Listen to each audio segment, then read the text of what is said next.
Peuple de Dieu, chers internautes, je vous salue beaucoup, beaucoup dans le précieux nom de notre Seigneur et Sauveur Jésus-Christ.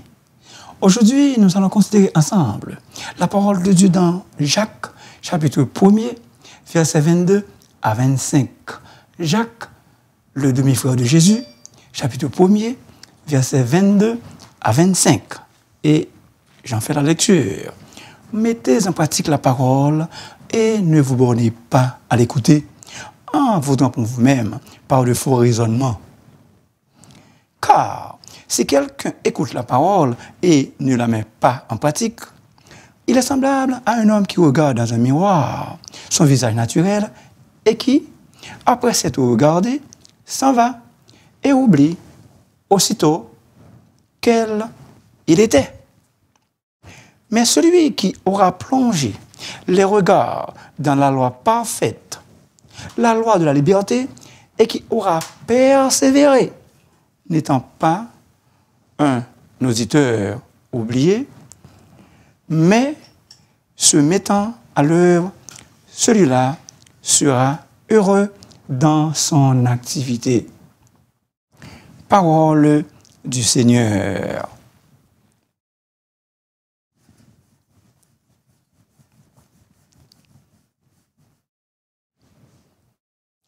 J'ai déjà fait la lecture. Maintenant, le sujet. Une mise en garde. Quelle est cette mise en garde? Une mise en garde. Quelle est cette mise en garde? Peuple de Dieu, qu'il me soit permis de vous dire ouvertement, librement, que le thème central de l'épître de Jacques est la vie chrétienne sous son aspect pratique, ou mettez en pratique la parole. Notre sujet est une mise en garde. Mais quelle est cette mise en garde? C'est de ne pas oublier de pratiquer la parole. Il faut la pratiquer. Jusqu'à quand?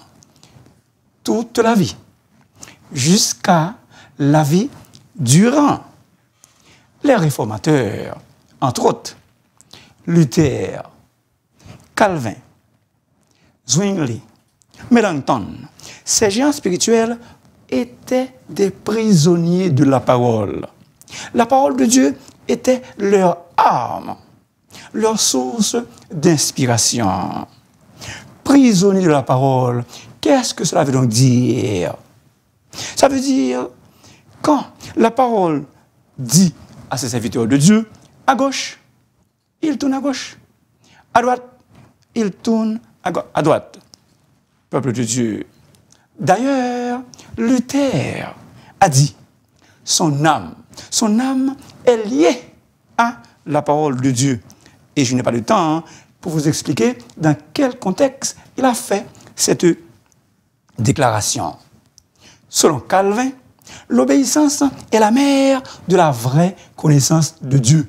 L'obéissance est la mère de la vraie connaissance de Dieu. L'obéissance à la parole est l'exigence spirituelle la plus fondamentale et le dénominateur commun de tous les véritables croyants. Même avec vous. Plus précisément moi-même, lorsque parole l'a dit à gauche, moi été raide. À droite, moi été pérède, raide. Vous et moi, nous sommes un peuple au cou raide.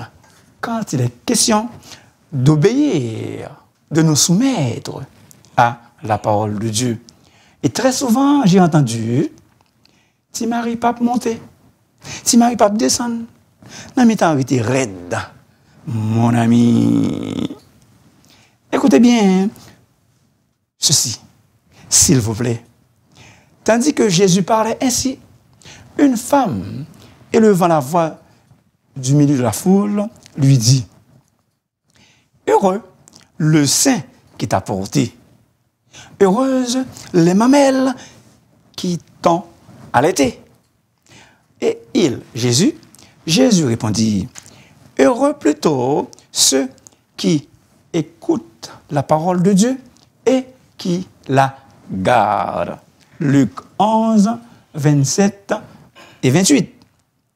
Et qui la gardent, c'est-à-dire mettre en pratique la parole, une obéissance complète.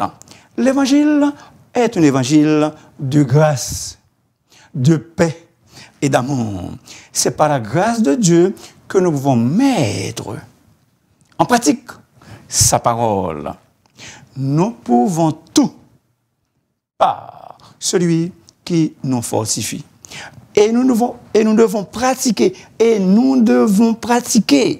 la parole de tout notre cœur, de toute notre âme, de toute notre force et avec toute notre pensée. Verset 22. Mettez en pratique la parole. Dans l'original grec, il est question des faiseurs et des acteurs de la parole. La personnalité du croyant tout entière doit être imprégnée du désir de mettre en pratique la parole de Dieu. Il y en a qui se contentent seulement d'écouter la parole. Ils sont là seulement pour écouter. Je suis aussi là-dedans. Pas plus que cela. Non. Écouter seulement ne suffit pas. Il faut aussi pratiquer fidèlement et activement la parole. Faire des actions concrètes après l'avoir entendue. Écouter, ensuite agir. Après avoir écouté la parole, quelle est ma réaction? Quelle est votre réaction? Une bonne réaction consiste à mettre en pratique la parole et une mauvaise consiste à ne rien faire. Des auditeurs libres. Des auditeurs libres. Comme vous le savez, il y a des auditeurs libres dans les universités. Un étudiant peut venir assister à un cours pour lequel il n'est pas obligé d'étudier, de faire des travaux ou de passer un examen. Il n'a pas à rendre compte de ce qu'il a entendu. Malheureusement, épouvantablement, il y a des auditeurs libres dans les églises. Ils n'ont rien à pratiquer. Ils écoutent passivement la parole. Ils n'ont aucun désir de l'obéir. Ce sont des chrétiens de nom. Cependant, nous sommes tenus responsables d'obéir et de mettre en pratique la parole. L'obéir réellement et continuellement. 4 points à développer dans le message. Le premier, une vocation. Désormais, notre vocation, notre appel, c'est de pratiquer la parole. Nous devons accomplir cette vocation. Deuxième point, une exigence. L'apôtre Jacques nous exige à pratiquer la parole. Un rabbin juif a écrit, ce n'est pas l'explication de la loi qui est le plus important, mais sa mise en application. Notre Seigneur Jésus a déclaré sans équivoque, ceux qui me disent, Seigneur, Seigneur, n'entreront pas tous dans le royaume des cieux, mais seulement, soulignez ça, seulement celui qui fait la volonté de mon Père qui est dans les cieux. Matthieu 7, verset 21. Et Jésus a continué. Il a dit, ma mère et mes frères, ce sont ceux qui écoutent la parole de Dieu et qui la mettent en pratique. Luc 8, verset 21. Vous êtes mes amis si vous faites ce que je vous commande. Jean 15, verset 14. Troisième point, un acte de soumission. En exécutant la parole, le croyant fait un acte de soumission totale à Dieu. Quatrième point, une combinaison idéale. Selon ce passage, une combinaison idéale s'impose. Elle consiste à écouter la parole et lui obéir. C'est extrêmement important pour notre croissance spirituelle. Anthony Tisselton, un exégète, il a dit, si tu fais l'exégèse d'un passage, tu n'es pas changé et transformé, tu n'as rien compris. Frères et sœurs bien-aimés, après avoir lu, après avoir entendu la parole de Dieu, cela doit produire un impact, un effet positif dans notre vie. Notre comportement doit être changé, modifié. Sinon, nous n'avons rien compris. Après avoir scruté la parole, c'est-à-dire lorsqu'on bien examiner la Bible, après une examination avec une grande attention soutenue, est-ce que cela nous affecte, nous touche, nous sensibilise?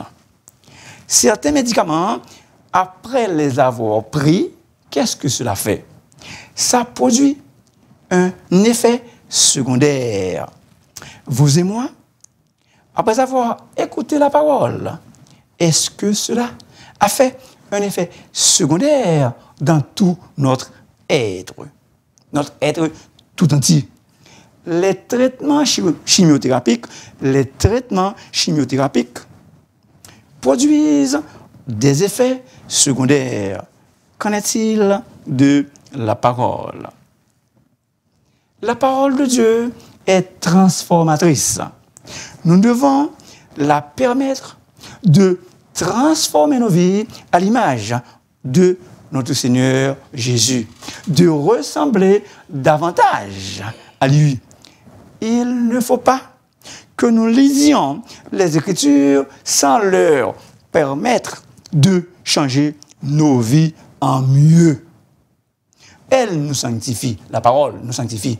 Jean 17, verset 3. Sanctifie-les par ta vérité, car ta parole est la vérité. Nous devons vivre, vous et moi, une vie sanctifiée. La parole doit s'incarner dans nos vies. En fait, elle doit être notre mode de vie, notre style de vie. Nous ne devons pas mener une vie de débauche comme le monde.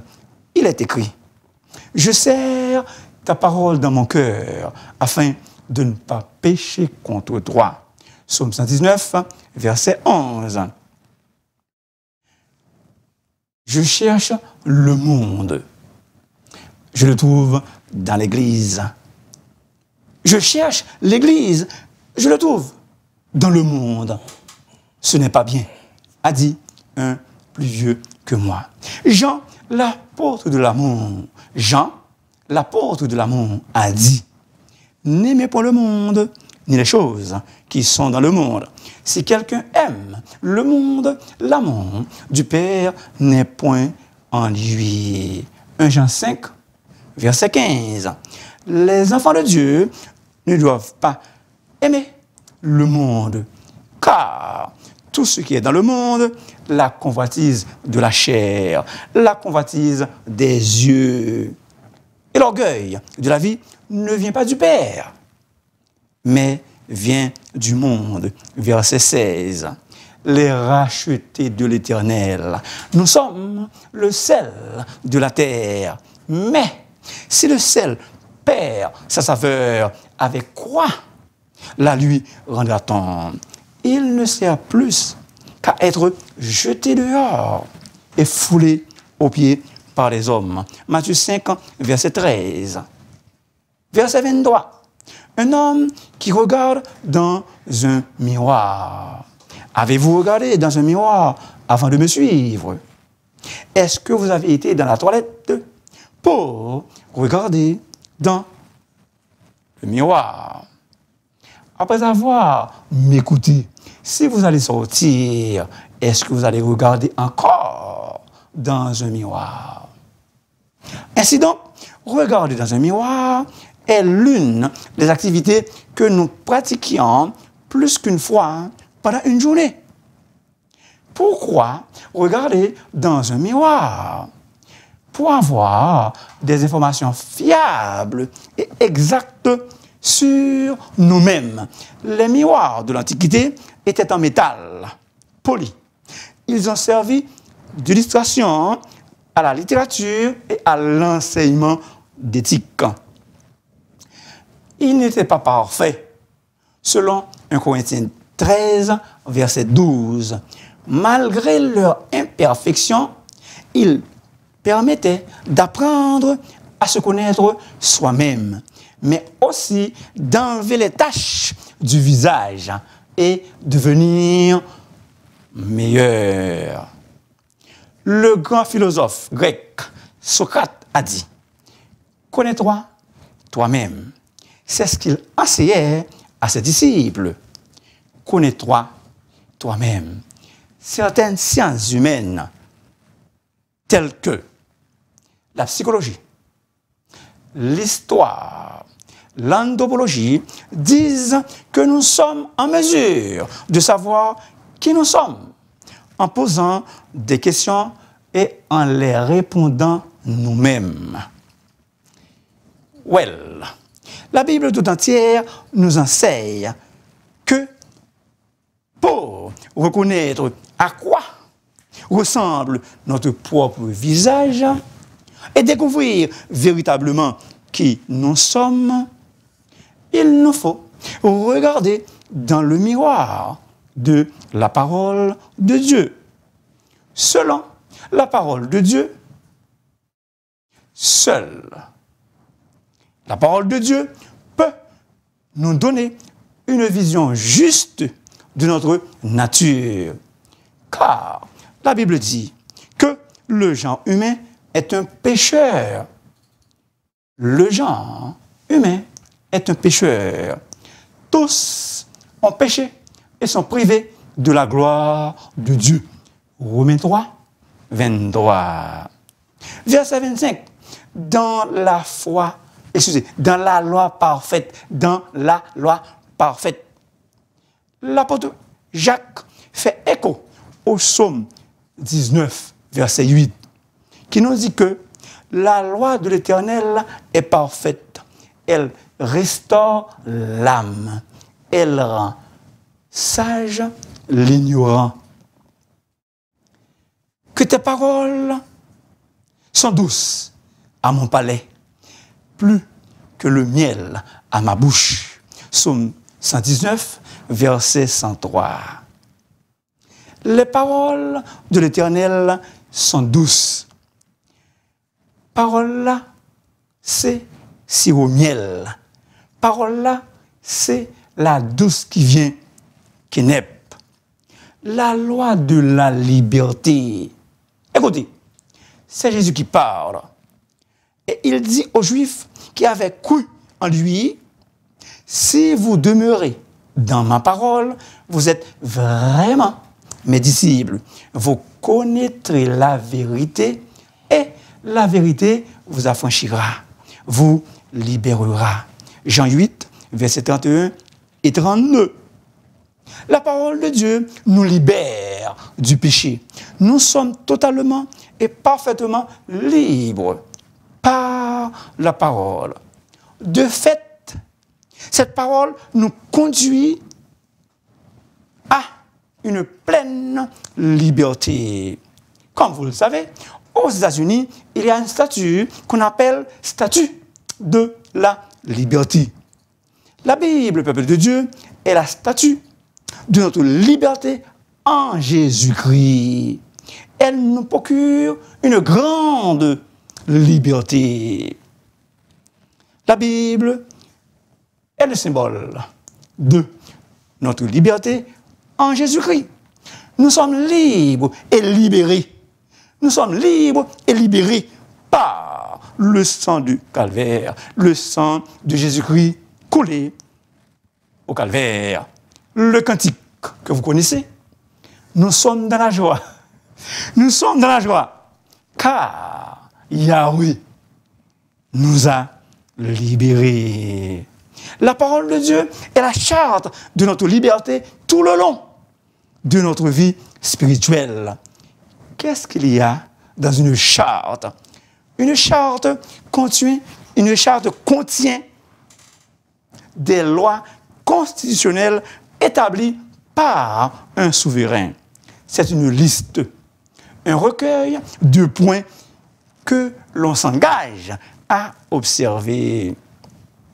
Il est écrit, tu as prescrit tes ordonnances pour qu'on les observe avec soin. Pratiquez soigneusement les ordonnances. Résultat, se mettant à l'ouvrage, se mettant au travail, celui-là sera heureux. Makarios, heureux, béni dans son activité. Ceux qui ne sont pas des auditeurs oubliés, ceux qui ne sont pas des auditeurs oublieux, mais qui obéissent activement à la parole, sont heureux dans tout ce qu'ils font. Ils sont parfaitement bénis. Un psaume que vous connaissez très bien. Heureux l'homme qui ne marche pas sur le côté des méchants, qui ne s'arrête pas sur la voie des pécheurs. Le psaume continue.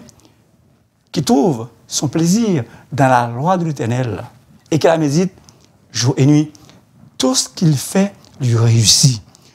Tout ce qu'il fait lui réussit. Psaume 1er, verset 1 à 3. La Bible dit que ce livre de la loi ne s'éloigne point de ta bouche. Josué 1er, verset 8. Le théologien a dit, Dieu n'a pas fait la loi pour restreindre la liberté de l'homme, ni pour l'aliéner, mais pour réguler sa vie quotidienne et pour qu'il connaisse, très important, et pour qu'il connaisse le bonheur. Chers internautes, la mise en pratique de la parole permet d'être heureux. La mise en pratique de la parole permet d'être heureux. Résumons. Une vocation. Par la grâce de Dieu, dorénavant, notre vocation, notre appel est de pratiquer la parole. Une exigence. L'apôtre Jacques nous exige à pratiquer la parole. Un acte de soumission. En exécutant la parole, le croyant fait un acte de soumission totale à Dieu. Une combinaison idéale. Écouter la parole et lui obéir. L'apôtre Jacques, le demi-frère de Jésus, nous exhorte à nous mettre au travail, c'est-à-dire obéir à la parole, à pratiquer activement cette parole dans notre vie. En agissant ainsi, nous récolterons le bonheur. Nous serons parfaitement bénis à jamais. Obéir à la parole produit une bénédiction incommensurable. Merci beaucoup de m'avoir écouté. S'il vous plaît, n'oubliez pas de vous abonner, car la voix du serviteur est votre émission. Et si vous voulez me parler, vous pouvez m'appeler dans le 514-571-2496. Que Dieu, par sa grâce, nous aide à obéir à sa parole, et ce, pour notre bien-être spirituel et matériel. Amen, amen et amen.